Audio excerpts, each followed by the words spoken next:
آج انشاءاللہ العزیز ہم اللہ سبحانہ تعالیٰ کے نام الاول پر بات کریں گے. الاول، اول کا معنی ہے سب سے پہلا. اللہ سبحانہ تعالیٰ اس وقت بھی تھا جب کوئی چیز نہ تھی اور نہ کوئی اس کے ساتھ تھا. جب کچھ نہ تھا تو اللہ کی ذات تھی. اور اللہ سبحانہ تعالیٰ صرف اپنی ذات کے اعتبار سے نہیں بلکہ اپنی صفات کے اعتبار سے بھی سب سے اول ہے، سب پر مقدم ہے، سب سے بلند اور برتر ہے. اس کا مقام اور مرتبہ ہر چیز سے بلند ہے. وہ کسی بھی چیز میں کسی دوسرے کا محتاج نہیں، وہ ہر ایک سے بے نیاز ہے. اور اسی طرح تمام چیزیں اس کی طرف لوٹنے والی ہیں، ہر چیز اسی کی طرف جا کر ٹھہر جانے والی ہے. وَأَنَّ إِلَىٰ رَبِّكَ الرُّجْعَىٰ. اول آخر کا الٹ ہوتا ہے، یعنی اول کا اپوزٹ ہوتا ہے آخر، اور یہ مبالغہ کی صیغوں میں سے ہے. قرآن مجید میں آتا ہے هُوَ الْأَوَّلُ وَالْآخِرُ وَالظَّاهِرُ وَالْبَاطِنُ وَهُوَ بِكُلِّ شَيْءٍ عَلِيمٌ.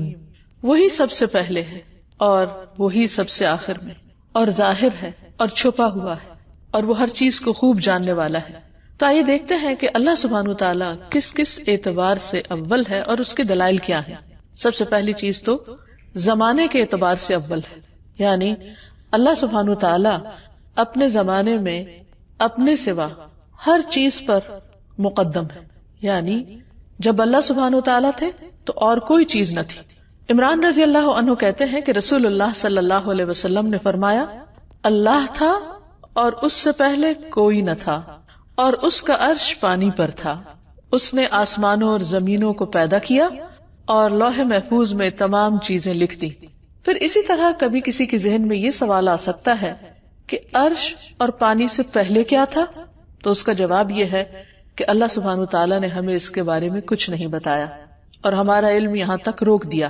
اگر بفرض محال کوئی یہ کہے بھی کہ عرش سے پہلے فلان چیز تھی تو پھر یہی سوال پیدا ہوگا کہ اس سے پہلے کیا تھا. اگر کسی اور چیز کا نام لیا جائے تو پھر یہ سوال ہوگا کہ اس سے پہلے کیا تھا، تو اس سے پہلے کیا اور اس سے پہلے کیا. تو یہ ایک اینڈ لیس کوسچن ہو جائے گا. لہٰذا اللہ سبحانہ تعالیٰ نے یہاں آ کر سٹاپ لگا دیا. اور بعض اوقات شیطان دل میں یہ خیال ڈالتا ہے، یہ وسوسہ ڈالتا ہے کہ اچھا پھر اگر ہر چیز کو اللہ نے پیدا کیا تو اللہ کو کس نے پیدا کیا؟ تو اس کے بارے میں نبی صلی اللہ علیہ وسلم نے ہمیں سکھایا ہے کہ اگر دل میں یہ خیال آئے تو بس یہ کہو آمنت باللہ، میں اللہ پر ایمان لایا، اللہ ہی بہتر جانتا ہے. اور پھر یہ کہ اللہ سبحانہ تعالیٰ ہمیشہ سے ایگزسٹ کرتا ہے اور باقی سب کچھ اس کا بنایا ہوا ہے، اور اس نے اپنی قدرت سے ہر چیز کو پیدا کیا ہے اور وہ ہر چیز پر غلبہ بھی رکھتا ہے. اور پھر یہ کہ اگر اللہ سبحانہ تعالیٰ نے ہمیں اس سے آگے علم نہیں دیا تو اس کی وجہ یہ ہے کہ ہم مخلوق ہیں، اور کچھ چیزوں کو نہ جاننا ہمارے امتحان کا حصہ بھی ہے. کیونکہ بعض اوقات ہم کچھ چیزوں کو جانتے ہیں تو وہ ہمارے لیے امتحان ہوتا ہے، اور بعض اوقات جب ان کا علم نہیں رکھتے تو وہ بھی ہمارے لیے امتحان ہے کہ پھر ہم کیا کرتے ہیں. تو یہ اللہ کی مصلحت، جس نے ہمیں پیدا کیا وہ جو چاہے ہمیں سکھائے اور جو چاہے نہ سکھائے. سلیمان تیمی رحمہ اللہ نے فرمایا، اگر کوئی مجھ سے پوچھے کہ اللہ کہاں ہے، میں کہوں گا پانی پر. اگر وہ کہے کہ پانی سے پہلے کہاں تھا تو میں کہوں گا میں نہیں جانتا، I don't know، کیونکہ ہمارا علم محدود ہے. آیت الکرسی میں اللہ تعالیٰ فرماتے ہیں وَلَا يُحِيطُونَ بِشَيْءٍ مِّنْ عِلْمِهِ إِلَّا بِمَا شَاءَ، اور وہ اس کے علم میں سے کسی چیز کا احاطہ نہیں کرتے مگر جتنا وہ چاہتا ہے. اور یہ ایک حقیقت بھی ہے. ایک وہ دنیا ہے جو ہم نے دیکھی نہیں، اور ایک وہ دنیا ہے جو ہم نے دیکھی ہے، جو ہمارے سامنے ہے. ہم اس دنیا کو بھی کتنا جانتے ہیں جو ہمارے سامنے ہے. دنیا کو تو چھوڑے، خود اپنی ذات کے بارے میں کیا جانتے ہیں، اپنے جسم کے بارے میں ہم کیا جانتے ہیں. ساری دنیا کے سائنٹسٹ مل کر بھی صرف ایک سیل کو، جو سب سے چھوٹی اکائی ہے جسم میں، اس کو بھی پوری طرح ڈسکور نہیں کر سکے. اس کے بارے میں بھی آئے دن نئی نئی باتیں انسان کے علم میں آتی رہتی. تو انسان تو ابھی ذرے کے بارے میں بھی کامل علم حاصل نہیں کر سکا. کہاں یہ کہ وہ اس زمین کی ہر چیز کو جانے، اور پھر آسمانوں کی، اور پھر آسمانوں سے اوپر عرش اور عرش والے کے بارے میں یہ دعویٰ کرے کہ وہ سب کچھ جانتا ہے، اس کے بارے میں انسان کو سب پتا ہے. تو یہ ایک لایانی سی بات ہوگی. انسان کا علم بہت محدود ہے، اس کی عقل بھی محدود ہے، اس کی صلاحیتیں بھی محدود ہیں، اس کی قوت بھی محدود ہے. تو انسان کے بس میں ہی نہیں کہ وہ ہر چیز کا علم اپنے اندر سمو سکے. اس لیے اللہ سبحانہ تعالیٰ نے انسان کو صرف حسب ضرورت علم عطا کیا ہے. انسان تو انسان، فرشتوں نے بھی اس بات کا اقرار کیا تھا کہ ان کا علم بھی محدود ہے. اللہ سبحانہ وتعالیٰ نے آدم علیہ السلام کو پیدا کرنے کے بعد جب انہیں کچھ چیزوں کے نام سکھائے اور پھر انہیں فرشتوں کے سامنے پیش کیا کہ انبئونی باسماء ہؤلاء، تم مجھے ان چیزوں کے نام بتاؤ، تو وہ نہیں بتا سکے. انہوں نے کیا کہا؟ قالوا سبحانک لا علم لنا الا ما علمتنا انک انت العلیم الحکیم. انہوں نے کہا تو پاک ہے، ہمیں کچھ علم نہیں مگر وہ جو تو نے ہمیں سکھایا، ہم بس اتنا ہی جانتے ہیں، بے شک تو ہی سب کچھ جاننے والا کمال حکمت والا ہے. تو اس سے یہ پتہ چلتا ہے کہ انسان کا علم بہت محدود ہے، فرشتوں کا علم بہت محدود ہے، اور باقی مخلوقات بھی اپنے اپنے دائرے میں گھوم رہی ہیں. صرف ان کو یہ پتا ہے کہ ان کو کیا کرنا ہے، وہ سب چیزوں کے بارے میں نہیں جانتے. کلی علم، کامل علم، کمپلیٹ نالج صرف اور صرف اللہ سبحانہ وتعالیٰ کا ہے. اسی طرح ایک اور مثال ہے خضر علیہ السلام کی کہ ایک مرتبہ جب موسیٰ علیہ السلام سے کسی نے کوئی سوال پوچھا، اور سوال کیا تھا کہ کیا آپ سے بھی زیادہ کوئی جانتا ہے، کسی کو علم ہے؟ تو انہوں نے کہا کہ میں اپنے سوا کسی کو نہیں جانتا کہ جس کو مجھ سے زیادہ علم ہو. تو اللہ سبحانہ وتعالیٰ کو یہ بات پسند نہ آئی، تو انہوں نے موسیٰ علیہ السلام سے فرمایا کہ جاؤ تم ہمارے ایک بندے کے پاس جس کے پاس تمہارے سے زیادہ علم ہے اور اس سے کچھ سیکھو. تو موسیٰ علیہ السلام خضر علیہ السلام کے پاس آئے ایک طویل سفر طے کر کے، اور ان سے اجازت مانگی اور کہا کہ کیا میں آپ کے ساتھ چل سکتا ہوں تاکہ آپ مجھے ہدایت کی وہ باتیں بتائیں جو اللہ نے صرف آپ کو سکھائی ہیں، خاص آپ کو دی ہیں. خضر علیہ السلام بولے تم میرے ساتھ صبر نہیں کر سکتے.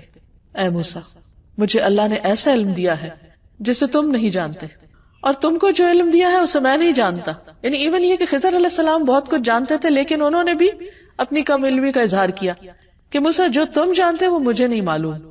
کیونکہ ہر مخلوق کو یا ہر انسان کو اللہ سبحانہ وتعالیٰ نے ایک خاص فیلڈ میں جو بھی علم دیا ہے اس سے اوپر کسی اور کو پھر رکھا ہے. قرآن مجید میں آتا ہے وَفَوْقَ كُلِّ ذِي عِلْمٍ عَلِيمٍ، ہر علم والے کے اوپر ایک اور علم والا ہے. کوئی ایک شعبے کا علم جانتا ہے تو دوسرے سے بالکل لا علم ہے، کوئی دوسرے کے بارے میں معلومات رکھتا ہے تو پہلے کے بارے میں کچھ نہیں جانتا. تو بہرحال انہوں نے کہا کہ اللہ نے چاہا تو آپ مجھے صابر پائیں گے اور میں کسی بات میں آپ کی نافرمانی نہیں کروں گا، تو آپ مجھے سکھائیے اس علم میں سے جو اللہ نے آپ کو دیا. دونوں دریا کے کنارے کنارے چل پڑے. ان کے پاس کوئی کشتی نہ تھی. بہرحال ایک کشتی سامنے سے گزری تو کشتی والوں سے انہوں نے کہا کہ ہمیں ساتھ بٹھا لیجیے. خضر علیہ السلام کو انہوں نے پہچان لیا اور بغیر کرائے کے سوار کر لیا. اتنے میں ایک چڑیا آئی اور کشتی کے کنارے پر بیٹھ گئی، اور اس دریا میں سے ایک یا دو چونچ مار کر کچھ قطرے اس نے پی لیے. خضر علیہ السلام بولے اے موسیٰ، میرے اور تمہارے علم نے جبکہ دونوں کے پاس الگ الگ ہے اور باقی مخلوق کے مقابلے میں کہیں زیادہ، کہا کہ میرے اور تمہارے علم نے اللہ کے علم میں سے اتنا ہی کم کیا ہوگا جتنا چڑیا نے اس پانی سے. یعنی اتنے وسیع و عریض دریا یا سمندر جو بھی سامنے تھا اس میں سے ایک چڑیا کی چونچ میں زیادہ کیا گیا. تو گویا اللہ سبحانہ وتعالیٰ کے علم کے مقابلے میں انسان کا علم، اور وہ بھی ایک عام انسان نہیں، پیغمبر اور ایک اللہ کے خاص چنے ہوئے بندے جن کو اللہ سبحانہ وتعالیٰ نے بہت کچھ سکھایا تھا، ان کا علم اتنا معمولی ہے، تو پھر باقی انسانوں کا کیا حال ہوگا. پھر اسی طرح الاول کا معنی یہ بھی ہے کہ وہ اپنی صفت کمال میں سب سے مقدم، سب سے آگے، یعنی اس کی جو بھی صفات ہیں ان میں سے ہر صفت میں وہ سب سے اول درجے پر ہے. اس کی مخلوق میں سے کسی کے پاس بھی وہ نہیں جو اللہ رب العالمین کے پاس ہے. برابر ہونا تو دور کی بات، اس کے قریب بھی نہیں پہنچتا کوئی. وہ اپنی ذات میں، اپنی صفات میں، اپنے افعال میں، اپنے کاموں میں، اپنے ایکشن میں، اپنے علم میں، اپنی قدرت میں، ہر چیز میں مخلوق سے کہیں بالا و برتر ہے. پھر اسی طرح یہ کہ اللہ سبحانہ وتعالیٰ کے علاوہ اولیت کسی کو حاصل نہیں، حتیٰ کہ انبیاء علیہم السلام جو ہے وہ بھی اللہ سبحانہ وتعالیٰ کے مقام پر نہیں ہے. لیکن یہ بات بہت ہی تکلیف کی بات ہے کہ نبی صلی اللہ علیہ وسلم نے اس چیز کے بارے میں اپنی امت کو خبردار کیا، اپنی امت کو ڈرایا کہ میرے بارے میں غلو نہ کرنا، مجھے میرے مقام سے آگے نہیں بڑھانا. لیکن اس کے باوجود بعض اوقات امت میں اللہ سبحانہ وتعالیٰ کے مقابلے میں نبی صلی اللہ علیہ وسلم کے مقام کو زیادہ کر دیا جاتا ہے، حالانکہ اول مقدم سب سے برتر اللہ سبحانہ وتعالیٰ ہی کی ذات ہے. محمد الرسول اللہ صلی اللہ علیہ وسلم اللہ کے محبوب ہیں، اللہ کے چنے ہوئے ہیں. اللہ سبحانہ وتعالیٰ نے انہیں تمام مخلوقات پر فوقیت عطا کی ہے.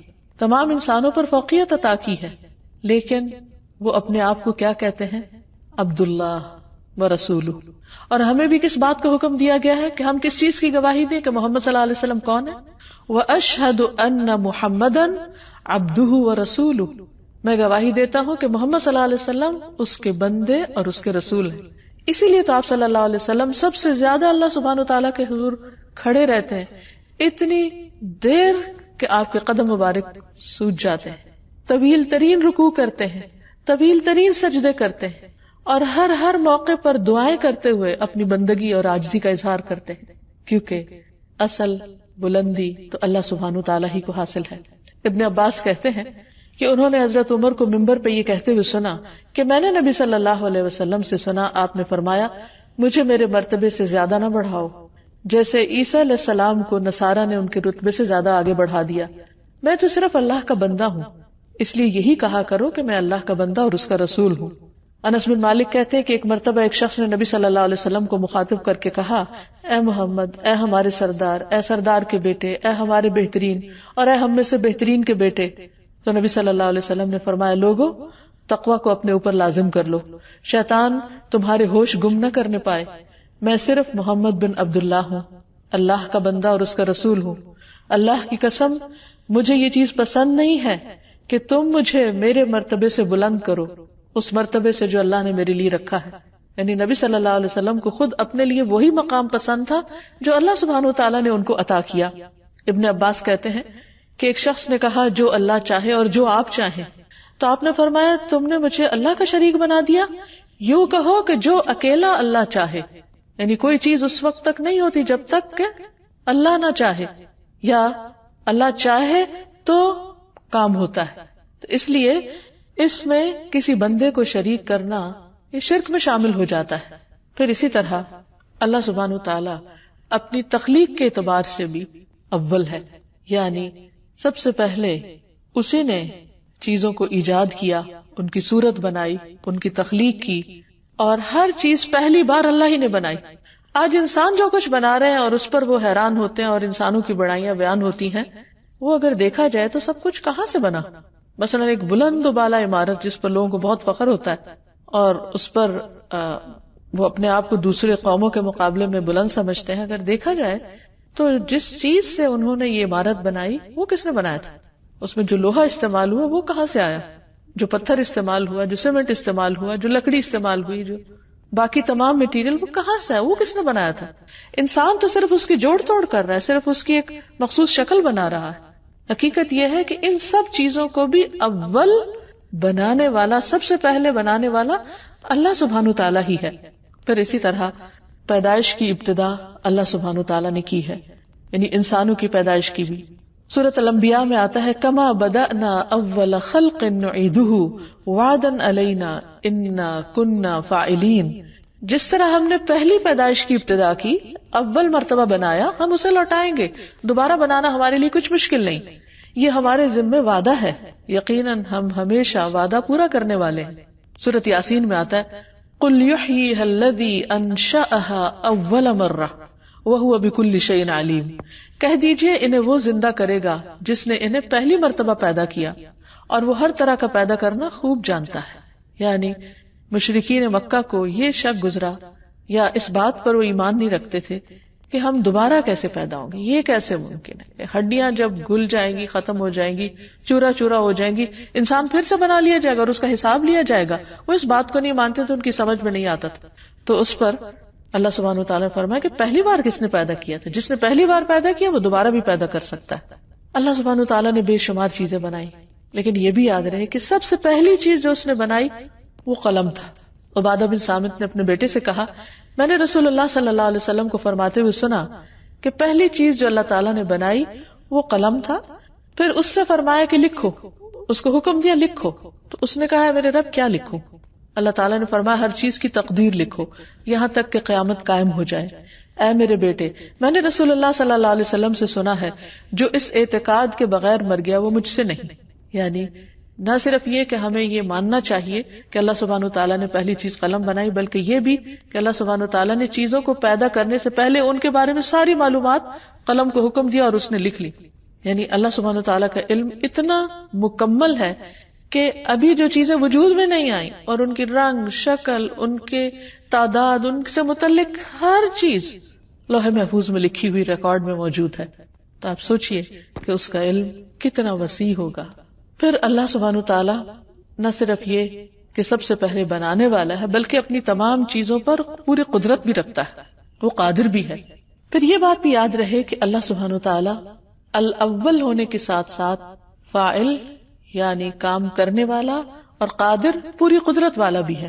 اس کی صفت یہ ہے کہ وہ ہمیشہ سے آخر تک یعنی شروع سے آخر تک کریٹر بھی ہے، اور جتنی بھی اس کی کریشن ہے سب اس کے کنٹرول میں بھی ہے، اور پھر ان کے اندر جو جیسی چاہے وہ تبدیلی بھی کر سکتا ہے. تو جب وہ اول ہے جس سے پہلے کوئی چیز نہیں، تو اس کے ساتھ ساتھ یہ بھی یاد رہے کہ وہ اپنی مخلوق کے اندر جو چاہتا ہے کرتا ہے، جس وقت چاہتا ہے کرتا ہے. قرآن مجید میں آتا ہے ذو العرش المجید فعال لما یرید، کہ وہ بہت بزرگ عرش والا ہے یا عرش کا مالک ہے، بڑی شان والا ہے، جو چاہتا ہے کر گزرتا ہے. اب یہ کہ جب ہمیں اللہ سبحانہ وتعالیٰ کی اس صفت کی پہچان ہو گئی کہ وہی اول ہے اور اس سے پہلے کچھ نہ تھا اور ہر چیز کو اسی نے بنایا اور ہر چیز اسی کے قبضہ قدرت میں ہے، تو پھر ہمیں اس کی اس صفت کے ساتھ دعا بھی کرنی چاہیے، اس کے اس نام کے ساتھ اس کو پکارنا بھی چاہیے، اور اللہ سبحانہ وتعالیٰ کو پکارتے ہوئے اولیت دینی چاہیے. یعنی دعا کرتے ہوئے اپنی حاجات مانگنے کی بجائے سب سے پہلے اللہ کا ذکر کرنا چاہیے. اسی لیے جس دعا کے شروع میں اللہ سبحانہ وتعالیٰ کی تسبیح بیان کی جاتی ہے، درود شریف پڑھا جاتا ہے، وہ دعا قبول ہوتی. اور یہ دعا مانگنے کا سلیقہ اور ادب بھی ہے. یعنی سب سے پہلے چھوٹتے ہی اپنی حاجت نہ رکھے انسان کہ اللہ یہ چاہیے یہ چاہیے، بلکہ سب سے پہلے اللہ سبحانہ وتعالیٰ کی تعریف کی جائے، اس کی پاکی بیان کی جائے، اس کا ذکر کیا جائے. اور یہاں تک کہ ہم دیکھتے ہیں کہ بعض دعاؤں میں صرف اللہ کی تعریف بیان کی گئی ہے، اس میں مانگا کچھ بھی نہیں گیا، لیکن اس کے باوجود اللہ چونکہ ہمارے دلوں کے حال بھی جانتا ہے تو وہ ہمیں صرف اس تسبیح پر بن مانگے بھی عطا کر سکتا ہے. اسی لیے تکلیف اور دکھ کے موقع پر نبی صلی اللہ علیہ وسلم نے جو دعا سکھائی، اللہ اللہ ربی لا اشرک بہ شیئا، تو اس میں صرف اللہ سبحانہ تعالیٰ کی توحید کا بیان ہے کہ وہ شرک سے پاک ہے، لیکن ایسا کچھ مانگا نہیں گیا کہ اس تکلیف کو دور کر دے یا رب، یا اس پریشانی کو دور کر دے. تو اس سے یہ پتہ چلتا ہے کہ اللہ سبحانہ تعالیٰ کا ذکر ہر چیز سے پہلے ہونا چاہیے. اور ویسے بھی عام روزمرہ زندگی میں جب کہیں بھی کسی چیز کا ذکر کرنا ہو، مثلاً اللہ سبحانہ تعالیٰ کا ذکر کریں اور آپ کسی بندے کا ذکر کریں، اللہ تعالیٰ کا شکر ادا کریں اور بندے کا شکریہ ادا کریں، تو اس میں ہمیشہ اللہ سبحانہ تعالیٰ کو اولیت دیں. اسی طرح اگر مثلاً آپ ایک آیت کوٹ کر رہے ہیں اور پھر نبی صلی اللہ علیہ وسلم کی کوئی حدیث بیان کر رہے ہیں تو پہلے آیت کوٹ کریں گے پھر حدیث بیان کریں گے. یعنی کسی بھی معاملے میں کہیں بھی پہلے اللہ کا ذکر ہوگا، سب پر مقدم، سب سے پہلے. پھر اسی طرح رات کو سوتے وقت اس نام سے اللہ کو پکار کر اپنی پریشانیاں اللہ کے سامنے رکھنی چاہیے. سہیل کہتے ہیں کہ ہم میں سے جب کوئی سونے کا ارادہ کرتا تو ابو صالح دائیں کروٹ پہ لیٹنے کو کہتے اور یہ دعا پڑھنے کا حکم دیتے، اور کہتے کہ یہ دعا نبی صلی اللہ علیہ وسلم کی بتائی ہوئی ہے. دعا ہے اللہم رب السماوات ورب الارض ورب العرش العظیم ربنا ورب كل شيء فالق الحب والنوى ومنزل التوراة والانجیل والفرقان اعوذ بک من شر كل شيء انت آخذ بناصیته اللہم انت الاول فلیس قبلک شیء وانت الآخر فلیس بعدک شیء وانت الظاہر فلیس فوقک شیء وانت الباطن فلیس دونک شیء اقض عنا الدین واغننا من الفقر. اے اللہ، اے آسمانوں اور زمینوں کے پروردگار، اے ہمارے رب، اے ہر چیز کے رب، اے دانے اور گٹلی کو چیرنے والے، اے تورات، انجیل اور قرآن کے نازل کرنے والے، میں تجھ سے ہر شر پہنچانے والی چیز کے شر سے پناہ مانگتا ہوں. یعنی پہلے اللہ سبحانہ وتعالیٰ کی ان صفات کا ذکر، اور پھر یہ کہ اللہ کوئی بھی جو شر ہے، کوئی بھی جو پریشانی کی بات ہے، ان سب چیزوں سے بچنے کے لیے اپنے آپ کو تیری حفاظت میں دیتا ہوں. اور ہر اس چیز کو جو شر پہنچانے والی ہے تو اسے اس کے بالوں سے پکڑنے والا، یعنی وہ تیرے قبضے قدرت میں ہے. تو سب سے پہلے ہے، تجھ سے پہلے کچھ نہیں، تو ہی آخر ہے، تیرے بعد کچھ نہیں. تو سب سے اوپر ہے، تیرے اوپر کچھ نہیں، اور تو ہی باطن میں ہے، تجھ سے مخفی کوئی چیز نہیں. اے اللہ میرے قرض ادا کر دے اور مجھے فقر سے بے نیاز کر دے. تو ان ساری پریشانیوں کو دور کرنے کے لیے اللہ سبحانہ وتعالیٰ کی ان صفات کے ساتھ اللہ تعالیٰ کو پکارنا چاہیے. پھر یہ کہ اس نام کا بندے کی زندگی پر ایک اثر ہونا چاہیے. جب ہم اللہ تعالیٰ کو الاول مان لیں تو پھر اس کی جھلک ہمارے عمل میں، ہمارے کردار میں، ہماری سوچ میں، ہمارے خیالات میں ہونی چاہیے. سب سے پہلی بات یہ کہ اس بات پر ہمارا پورا یقین ہونا چاہیے کہ اللہ تعالیٰ اپنی ذات اور اپنی صفات میں سب سے پہلے ہے، اول ہے، مقدم ہے. باقی سب کام اپنی جگہ، حقوق العباد بھی اپنی جگہ، بندوں کی خدمت، سارے کام دنیا کے، خود کھانا پینا سونا، اپنی دیگر ضروریات پوری کرنا، مختلف چیزوں سے تعلق رکھنا، ان کی محبت دل میں ہونا، سب چیزیں اپنی اپنی جگہ پر ہیں. لیکن ان سب میں سب سے پہلا حق، اول حق اللہ سبحانہ وتعالیٰ کا ہو، کیونکہ وہ اول ہے. پھر ہر چیز اسی کی طرف لوٹائی جائے، کیونکہ ہر چیز کا مرجع اور منتہا اللہ رب العالمین ہے. پھر اس ذات پر بھروسہ جس نے ہماری ابتدا کی اور جس کے پاس ہماری انتہا ہے. جیسے قرآن مجید میں آتا ہے وَهُوَ الَّذِي يَبْدَأُ الْخَلْقَ ثُمَّ يُعِيدُهُ وَهُوَ أَهْوَنُ عَلَيْهِ وَلَهُ الْمَثَلُ الْأَعْلَى فِي السَّمَاوَاتِ وَالْأَرْضِ وَهُوَ الْعَزِيزُ الْحَكِيمُ. وہی ہے جو خلق کو پہلی بار پیدا کرتا ہے، سب سے پہلے اسی نے بنایا، پھر دوبارہ بھی پیدا کرے گا، اور وہ اسے زیادہ آسان ہے، اور آسمانوں اور زمین میں سب سے اونچی شان اسی کی ہے، اور وہی سب پر غالب اور حکمت والا ہے. پھر یہ کہ جب ہم اللہ کو اول مان لیں اور اس کو اپنی پرائرٹی نمبر 1، ترجیح نمبر 1 رکھیں اپنی زندگی میں کہ میرے لیے سب سے اہم ترین کام اس کو خوش کرنا ہے، تو پھر نیکیوں میں ہم اولیت اختیار کریں، نمبر 1 ہو، عبادت ہماری نمبر 1 درجے کی ہو، ہمارا اخلاق نمبر 1 درجے کا ہو، ہمارے دوسروں کے ساتھ معاملات نمبر 1 ہو، اور یہ سب کچھ ہم اللہ سبحانہ وتعالیٰ کی رضا کے لیے کریں اور نیکیوں کے کام میں آگے بڑھیں. کیونکہ صرف اتنا کافی نہیں کہ ہم جان لیں اللہ اول ہے اور وہ ہماری پرائرٹی نمبر 1 ہے، پھر یہ بھی دیکھیں کہ ہم اس کی طرف بڑھنے میں کیا طریقہ اختیار کر رہے ہیں. پھر اس کا یہ مطلب نہیں کہ جب ہم اللہ سبحانہ وتعالیٰ کی طرف بڑھیں یا نیکی کے کام کریں تو پھر ہم جنت کی خواہش نہ رکھیں، کیونکہ بعض لوگ یہ کہتے ہیں کہ اچھا اگر اللہ کے لیے کرنا ہے تو پھر جنت کی ہرس دل میں نہیں ہونی چاہیے. حالانکہ یہ بات درست نہیں ہے. نبی صلی اللہ علیہ وسلم کے پاس ایک بدو آیا اور کہنے لگا مجھے ایسا کام بتائیے کہ میں کروں تو جنت میں داخل ہو جاؤں. تو صاف صاف اپنا مدعا رکھا، یعنی اس میں کوئی کانفلکٹ نہیں، کوئی کنٹراڈکشن نہیں ہے کہ اگر ہم اچھا کام کرتے ہیں اللہ کو خوش کرنے کے لیے اور اللہ کی رضا کے لیے تو جنت کی خواہش دل میں نہ ہو، وہ رکھی جا سکتی. کیونکہ نبی صلی اللہ علیہ وسلم کی خدمت میں ایسا سوال کیا گیا اور آپ نے اس پر اس بدو کو بتایا کہ اللہ کی عبادت کرو، کسی کو شریک نہ ٹھہراؤ، اس کا فرض نماز قائم کرو، زکوٰۃ دو اور رمضان کے روزے رکھو. تو وہ کہنے لگا اس ذات کی قسم جس کے ہاتھ میں میری جان ہے، میں اس پر نہ کوئی زیادتی کروں گا نہ میں کمی کروں گا. جب وہ منہ موڑ کے جانے لگا تو نبی صلی اللہ علیہ وسلم نے فرمایا اگر کوئی ایسے شخص کو دیکھنا چاہے جو جنت والوں میں سے ہو تو اس شخص کو دیکھ لے. تو گویا جنت کا سوال کرنا، جنت کی خواہش رکھنا، اس میں کوئی برائی نہیں ہے، اور اس سے اللہ سبحانہ وتعالیٰ کی شان میں کوئی فرق نہیں آتا، کیونکہ اس نے خود اس کا حکم دیا، کیونکہ اسے ہماری کمزوریوں کا پتہ تھا کہ انسان کی خواہش اور تمنا کیا، اور یہ خواہشات بھی اسی نے بنائی ہیں ہمارے لیے. پھر اسی طرح یہ ہے کہ اللہ تعالیٰ کا حکم ماننے میں دیر نہیں کرنی چاہیے کہ اچھا جب سب لوگ کر لیں گے تو پھر میں بھی کر لوں گا. بعض لوگ صرف لوگوں کے یا زمانے کے ٹرینڈ کو دیکھتے رہتے ہیں کہ کس چیز کا فیشن ہے، یہ کون سی چیز ان ہے، اگر وہ دین کی ہے تو وہ لیں گے. نہیں، ہمیں کسی چیز کو اس نیت اور اس ارادے سے نہیں لینا کہ وہ لوگ کر رہے ہیں تو ہم بھی کر لیں، بلکہ اس لیے کہ انا اول المسلمین، میرے رب کا حکم ہے، اس نے فرمایا ہے. اب دیکھیے کہ جس سے ہمیں محبت ہوتی ہے اس کی ایک پکار پر ہم دوڑے چلے آتے ہیں. ماں اپنے بچے سے محبت کرتی، بچہ چوں بھی کرتا ہے تو ماں کی آنکھ کھل جاتی، باقی آس پاس کے سب لوگ سو رہے ہوتے ہیں، ماں کیسے جاگ جاتی؟ کیونکہ دل میں محبت ہے، ایک چاہت ہے، ایک رحم ہے، ایک کیئر ہے، کنسرن ہے، خیال ہے، تو اسے اٹھا بٹھاتا ہے. تو پھر سوچئے کہ اگر ہمیں اللہ سبحانہ وتعالیٰ کی ذات اس بچے سے زیادہ پیاری ہو جائے، اور ہونی بھی چاہیے، کیونکہ اللہ تعالیٰ خود فرماتے ہیں والذین آمنوا اشد حبا للہ، وہ لوگ جو ایمان والے ہیں وہ اللہ سے شدید محبت رکھتے ہیں، سب سے زیادہ محبت رکھتے ہیں. پھر یہ کیسی محبت ہے کہ زبان سے ہم دعویٰ بھی کریں اور پھر جب اللہ کا حکم آئے تو ہم لبیک نہ کہیں، اور ہم صرف یہ دیکھتے ہیں اچھا ابھی کون اٹھا ہے اور کون نہیں. فار ایگزامپل نماز ہی کا وقت ہے، اللہ تعالیٰ فرماتا ہے حی علی الصلاۃ حی علی الفلاح، اور نماز کی طرف، اور کامیابی کی طرف پکار آ رہی ہے، اور ہم یہ دیکھتے رہے اچھا فلاں نے پڑھ لی، فلاں اٹھ گیا، فلاں پڑھ لے تو پھر اس کے بعد میں اٹھوں گا. نہیں، اللہ کی طرف سے اس پکار کا آنا ہی کافی ہے، اور مجھے اپنے عمل کا حساب دینا اور مجھے اپنی محبت کا پروف دینا ہے کہ میں سب سے پہلے آ رہی ہوں. جیسے موسیٰ علیہ السلام اپنی قوم سے آگے چلے گئے اللہ کی ملاقات کے لیے.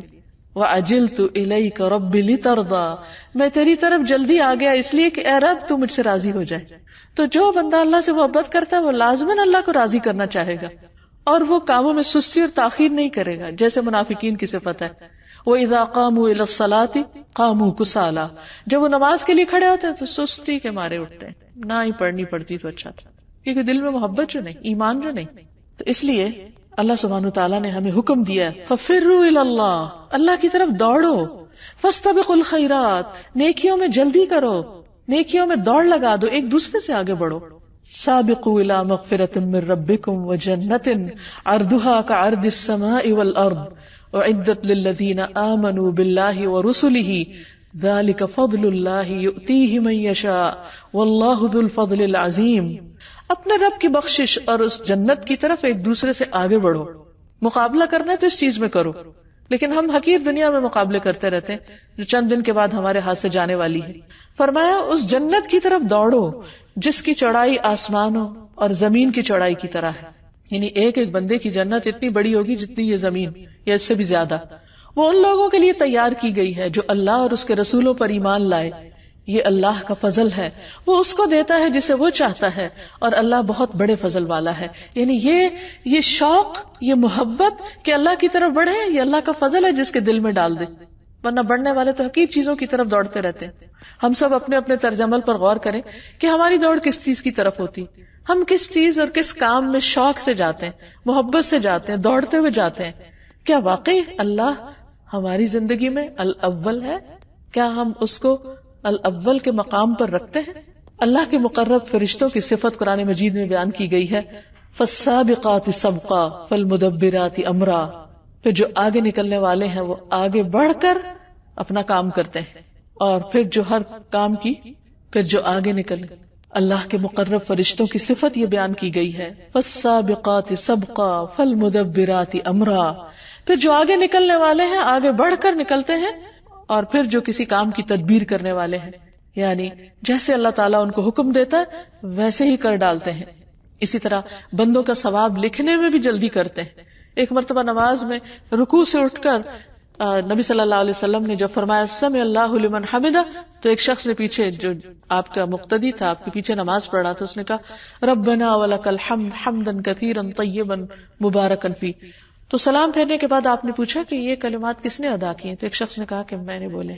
آپ نے فرمایا میں نے دیکھا، یعنی نماز میں، کیونکہ آپ صلی اللہ علیہ وسلم تو وہ دیکھتے تھے جو ہم نہیں دیکھتے، میں نے دیکھا کہ 30 سے زیادہ فرشتے ایک دوسرے سے آگے بڑھ رہے ہیں اس نیکی کو لکھنے کے لیے کہ ان کے حصے میں یہ سعادت آ جائے.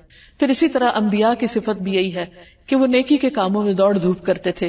اولئک یسارعون فی الخیرات وہم لہا سابقون.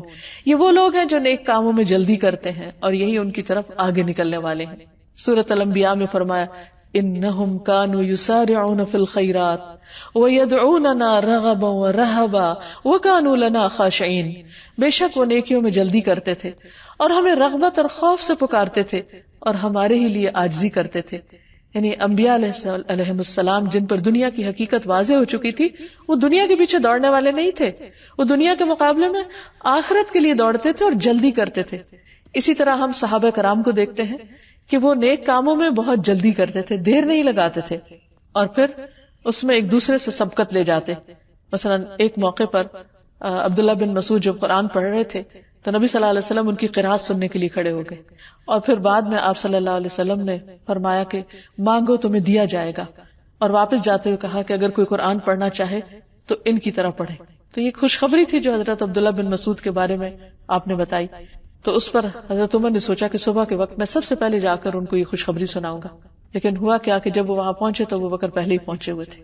نبی صلی اللہ علیہ وسلم نے یہ بھی بتایا کہ ہر دور میں سبقت کرنے والے، یعنی یہ ایسا نہیں ہے کہ صرف فرشتے سبقت کرتے ہیں یا انبیاء نے سبقت کی اور صحابہ کرام نے سبقت کی. ہر دور میں ایسے لوگ موجود ہوں گے جو نیکی کی راہ میں، خیر کے راستے میں دوڑنے والے اور آگے بڑھنے والے. اور اللہ سبحانہ وتعالیٰ ایسے لوگوں کی کس قدر دانی فرماتے ہیں. نبی صلی اللہ علیہ وسلم نے فرمایا، اللہ تعالیٰ فرماتا ہے، اے ابن آدم تو میری طرف کھڑا ہو، میں تیری طرف چل کر آؤں گا. یعنی صرف انسان کھڑا ہو جائے تو اللہ تعالیٰ چل کے آئیں گے. تو میری طرف چل کر آ تو میں تیری طرف دوڑ کر آؤں گا.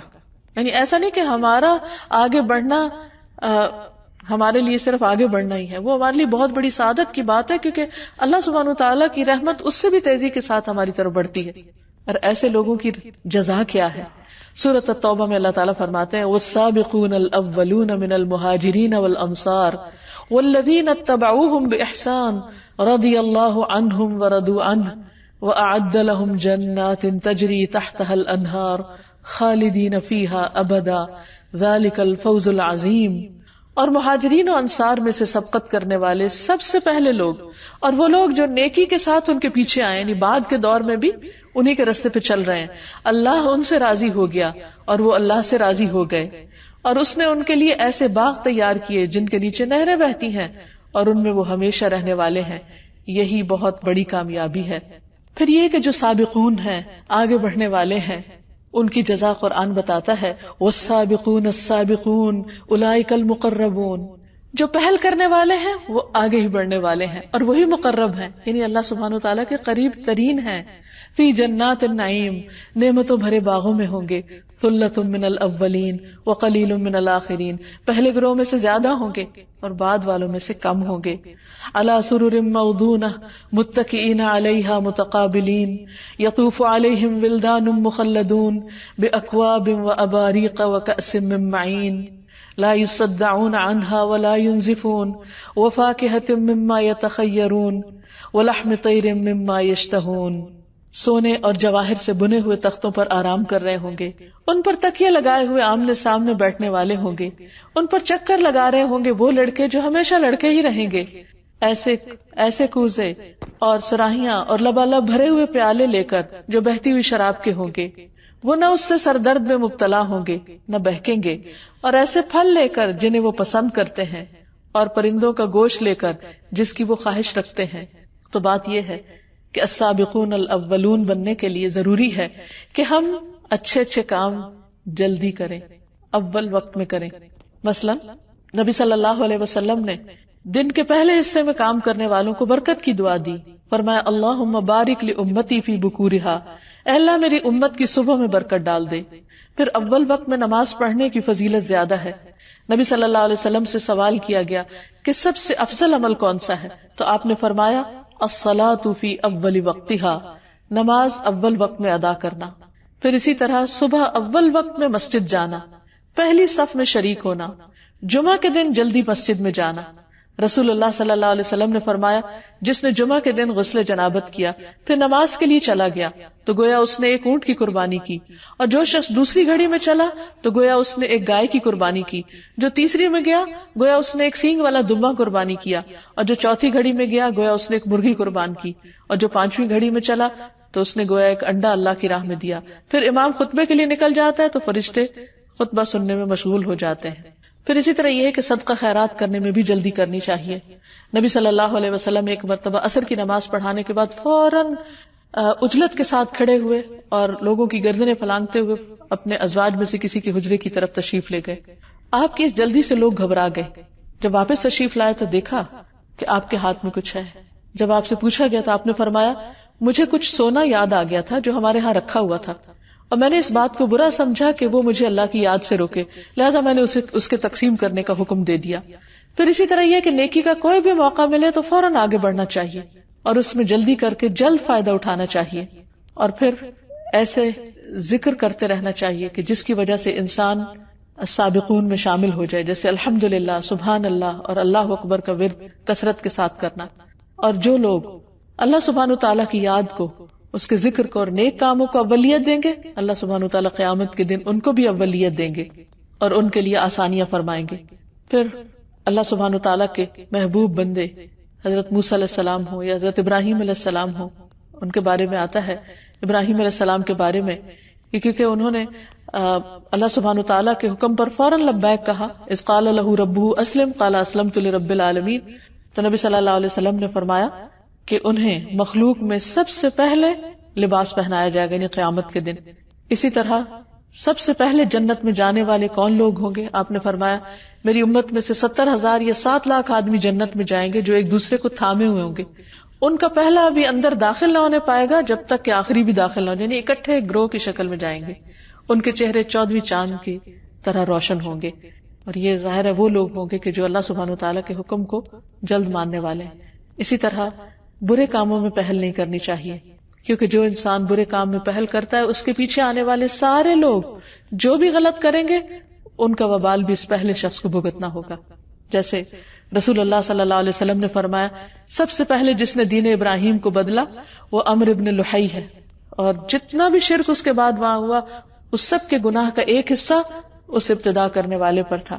پھر اسی طرح آپ نے فرمایا کہ میں نے اس کو دیکھا، یعنی عمرو ابن لحی کو، کہ وہ جہنم میں اپنی انتڑیاں گھسیٹ رہا تھا، کیونکہ یہ پہلا شخص ہے جس نے صائبہ کی رسم نکالی. تو اللہ سبحانہ وتعالیٰ سے دعا ہے کہ وہ ہمیں جہاں اپنی پہچان دے رہا ہے وہاں اس کے تقاضے پورے کرنے کی بھی توفیق عطا فرمائے، اور اس نام کو جاننے کے بعد ہمیں توفیق دے کہ ہم نیکیوں میں آگے بڑھنے والے ہوں اور اللہ تعالیٰ کے احکام پر سب سے پہلے عمل کرنے والے ہوں. وآخر دعوانا ان الحمد للہ رب العالمین.